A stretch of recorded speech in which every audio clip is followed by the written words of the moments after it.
In today's video, we're looking into the latest news and rumors around the league. The Jeremy Swayman saga with the Bruins has taken another turn. There are now some people wondering if this relationship can be repaired.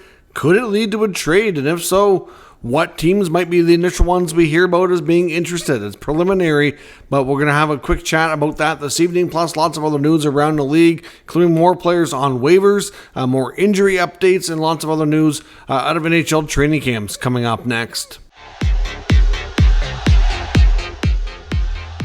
Welcome back to another video here at Top Shelf Hockey. As I mentioned earlier today, we put out a video with the Swayman and the Bruins updated the situation that happened after the Bruins had their press conference this morning and essentially called out Swayman for his contract demands. It's an unusual situation.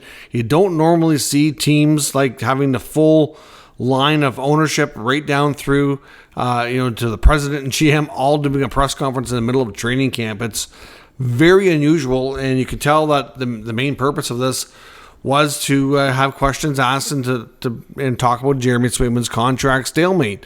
Of course, they did talk about some other things within the team, players that are going to be looking at contract extensions and, some of the rookies, prospects, that type of thing.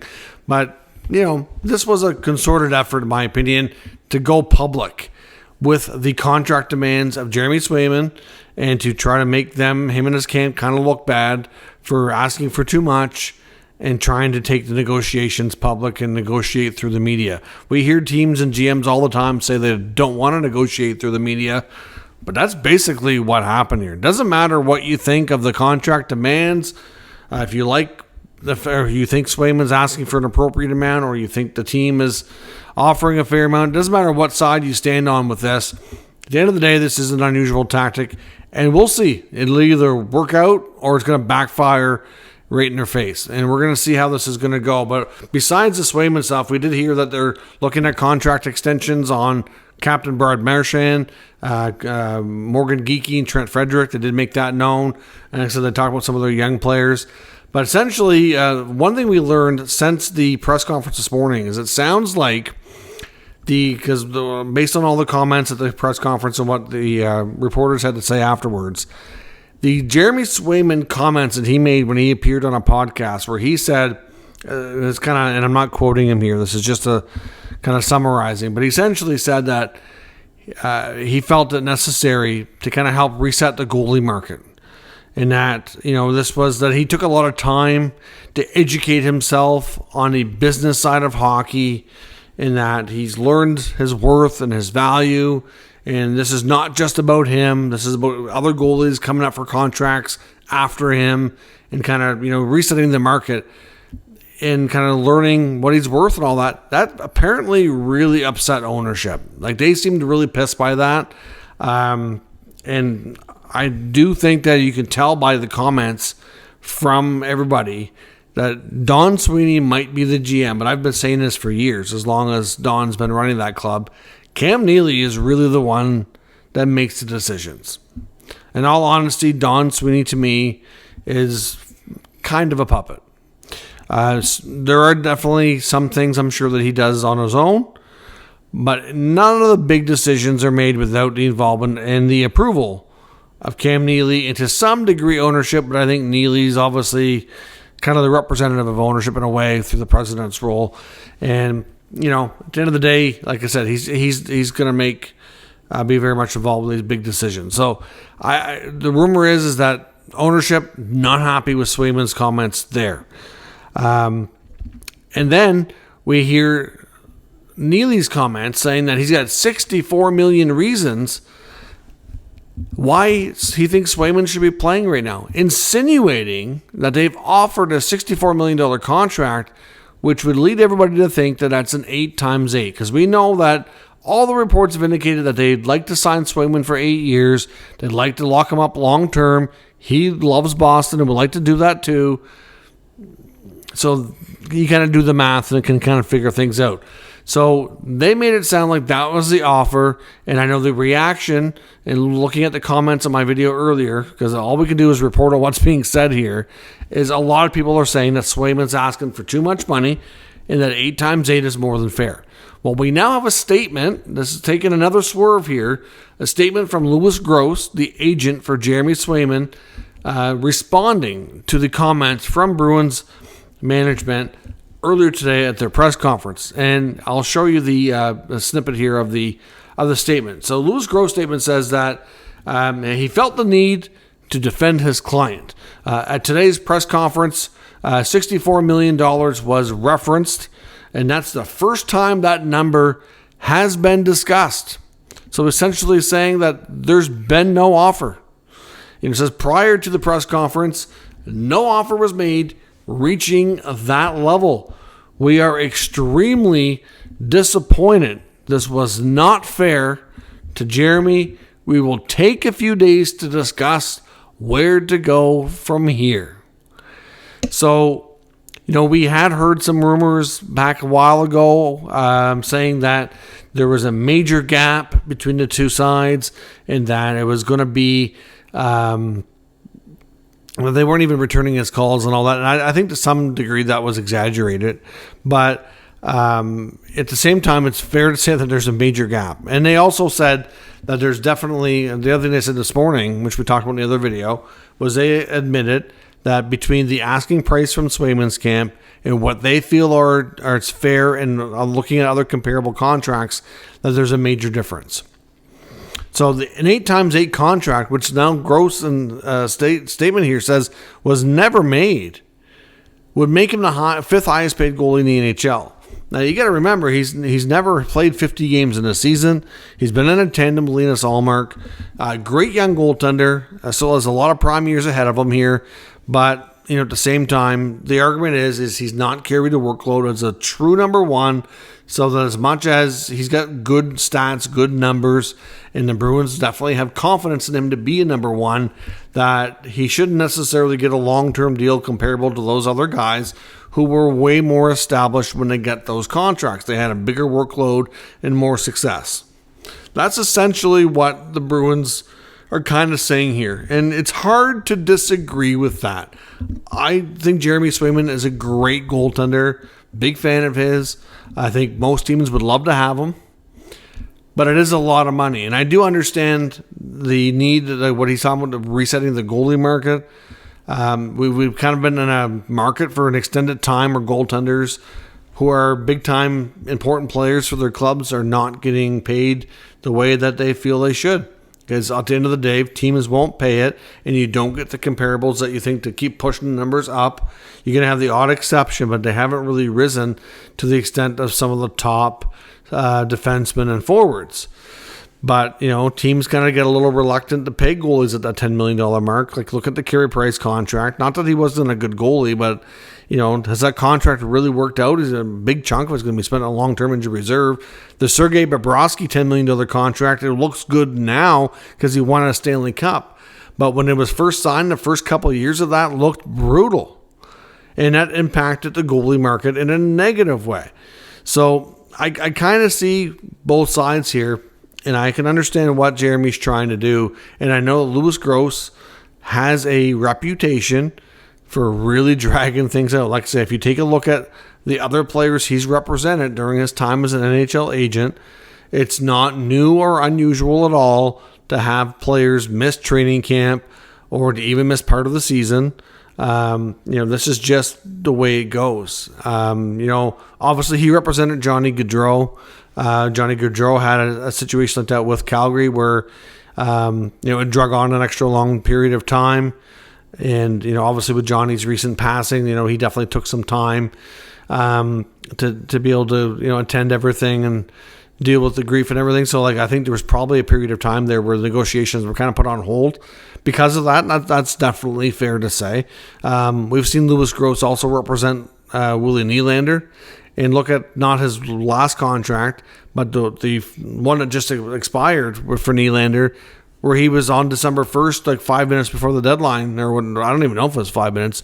It was like seconds or minutes before the cutoff, so that he didn't miss the rest of the season. And look how Nylander played. When he first came back, he got a lot of flack from fans because he was not in sync with his teammates. He was not just he was really affected by missing that significant period of time and had a horrible season for the rest of the way. And fans were really mad and hated the contract. Now, within time, he grew into it, and you really seen him outperform it. But at the time, it was, there was a lot of people who had bad luck. So this is not new to Louis Gross. That's the point here, is that he's not afraid to encourage his clients to sit out and to withhold here until they get what they want.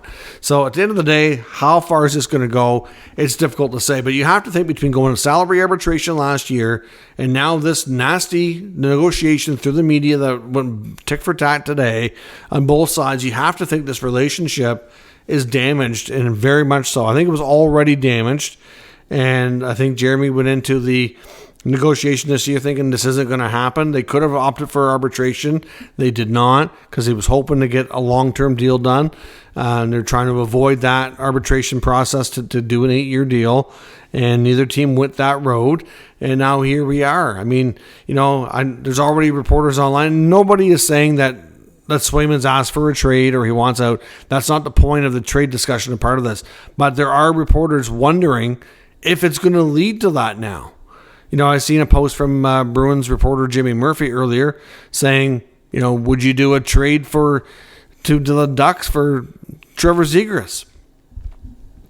And you have to look at Yaroslav Askarov. Now, he's younger than Swayman, different kind of situation, but Swayman's still a top young goaltender in the league. If for some reason, if him and Louis Gross decide that, the Bruins have really upset us, we don't want to play there anymore, and I'm not saying we're there because we're not, but if it got to that, there would be a lot of teams that would be very, very much interested.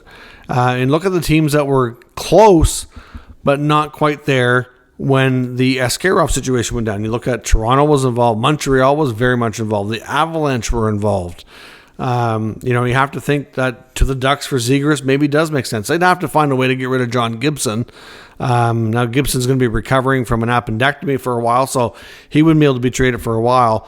But would a team like the Ducks who would grab their goalie of the future? I mean, they do have Lucas Dostal, but I think, to have him and Swayman together would be phenomenal. Toronto, in trading in division, especially the Bruins and Leafs, would probably be impossible. But again, just like Pierre LeBrun raised the notion of, if the Rangers and the Leafs seasons don't go as planned, could we see a Shesterkin for Marner deal? Well, same sort of scenario here. I mean, that would be absolutely crazy to see these two long-term rivals hit a trade like that. But again, when you're talking star players that are uncertain with their futures, that they often get this, that's how discussions start, right? So you're looking at Anaheim and Zegras. You're looking at Toronto and Marner. I'm not sure what Montreal would offer if they were seriously going to even get in the mix there. Hard to say, but they have a ton of prospects, a ton of young talent there.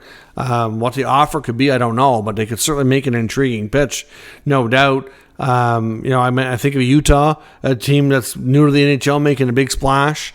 They still have lots of interesting assets that could be made interesting as well. So again, there would be no shortage of interest. And the only reason, like I said, that we're even talking about a potential Swayman trade at this point is to see how things unfolded today, and it just really exploded into a nasty situation with through the media. This is going to go one or two ways. Either they, in the next couple of days, if they decide, enough of this through the media, we need to get in a room and hammer this out. And if the Bruins want to, because they say that the 8x8 it's not been an offer. If the Bruins want to put that on paper, maybe Swayman says, "To heck with it, I'm signing, I'm done." Right? So we'll have to see how that goes. They can either hammer this out short term, or this is going to take a sway the other way for trade. Especially where Gross' statement ends with, "It's not fair to Jeremy," and that they're going to take a few days to discuss where to go next. it's either you get in a room and you hammer it out, or you ask for a trade. Like, to me, like, there's not a lot of avenues. So what direction is this going to go? Is this going to lead for a trade or not? So, you got one saying that 64 million reasons, and then you get the agent saying, that's news to me. You've never made an offer like that. So why are you calling out Jeremy in the media and saying he's not taking it if you're not offering it? I don't know. No matter how you shake it here, a lot of people think the Bruins have really fumbled us. And said no matter how this turns out, the relationship with this guy has to be affected. Arbitration is brutal, and now this. I don't know. Let me know what you think, how this turns out. But the turn of events today, both this morning and then later this evening, is crazy. So let me know what you think down below. We'll get some other news to talk about here quickly before we end the video. Some PTOs were released today and finished up. Ottawa released Nikolai Kulemin, so he's not getting a contract there. The Canucks released Sammy Blais from his PTO. Edmonton also released Mike Hoffman. So there's 3 players on PTOs that are done with those clubs. You never know if they get attention from other teams or not. Maybe they still have time to show up somewhere else. But for right now, they are done. New players on waivers today. There was no waiver claims again for another day in a row here. I think we got 2 or 3 in a row now with the waiver activity picking up. Nothing too crazy on waivers today. Now, the Blues do have Alexandrov because he was one of the only other RFA besides Swayman that was not signed. So he needs waivers. He signed a 1-year, 2-way deal today. So his contract stalemate is ended. So he's on waivers. So he's an interesting one. Maybe he gets picked up, but everybody else probably not. You've got McDonald in Colorado. Edmonton has Carrick and Dineen. Minnesota has Boyd, Gauntz, and Shore. The Sharks have Bailey and Schultz. Utah has Barron and Connaughton. And that is it besides Alexandrov. So, nothing real crazy there. So we're probably not going to see any pickups except for maybe Alexandrov, but even then, probably not. A few other injury updates and returning players to junior. The Leafs today announced and confirmed they've returned their 2024 first rounder, Ben Danford. He's going back to junior. No surprise there. The Sharks have confirmed that Sam Dickinson's head back to junior, so he'll go back to London. And then on some injury updates, Jimmy Vesey is going to be out for a few weeks. Apparently when he was first injured, Coach Peter Laviolette had made it sound like it was a harmless play. It was going to be nothing serious, but now they're saying he's going to be out for a few weeks. So he's going to be in danger, likely going to miss opening night now. So again, Vesey going to be out for some time there. And Patrick Laine in Montreal, we know the knee on knee situation that happened against the Toronto Maple Leafs the other day. He was seen at practice today, but he was on crutches. And the belief is, as of right now, the Hams have not announced or confirmed this. But the initial reports that reporters are talking about, saying that sources are saying a 4 to 6 month recovery. So Patrick Laine will not likely play during the rest of the calendar year of 2024. Probably January at the earliest, but it could be as late as March. Now, of course, we know with February, there's a big gap there with the Four Nation face-off, so that will cut down on, there'll be more games than usual left after the season in March and April, but yeah, that's terrible news on Laine. Laine is going to be out for an extended period of time, at least 4 months. So that is absolutely brutal news there. Another piece of good news, though, Utah announced today what they're calling fan-friendly concessions for the upcoming 24-25 season. I mean, I haven't been to every NHL arena, but I've been to, 6, 7, 8 arenas, whatever it's been. And as we all know, it can be expensive to have any kind of concessions. Doesn't matter if you want a snack, if you want a beer, if you want nachos, even a bottle of water, it's friggin' expensive. It's crazy how much some of this stuff costs. And, you can easily spend a small fortune just getting, like I said, a couple of drinks or a small snack, either before the game or during the intermission. So the Utah club has announced that the fan-friendly concessions are going to have several items available for $3, which is going to include popcorn, nachos, hot dogs, and ice cream, and then a bottle of Dasani water for $2. So that is phenomenal. To me, that's a great way to win over fans. I'd like to see more teams do this across the league, but of course I understand Utah being brand new to the NHL.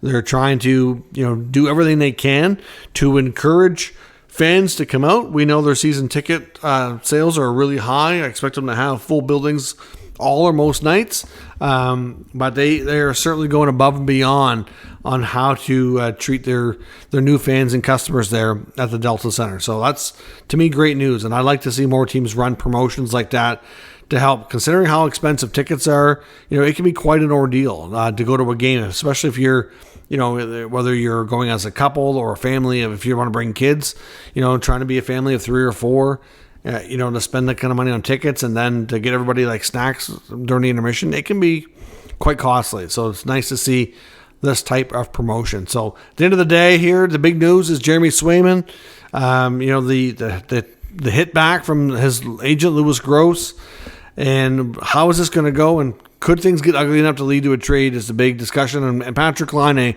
is the other major piece of news today. Some brutal news, 4 to 6 months probably on a return for recovery for Patrick. So hopefully all goes well and he can stay in good spirits and still try to salvage what he can of this year. Let me know your thoughts on all of today's discussion points in the comments. We'll discuss further. If you're new to the channel, make sure you subscribe and stick around. We'll keep you up to date with all the news, rumors, and analysis of all 32 NHL teams. Thanks for watching. I'll catch you next time.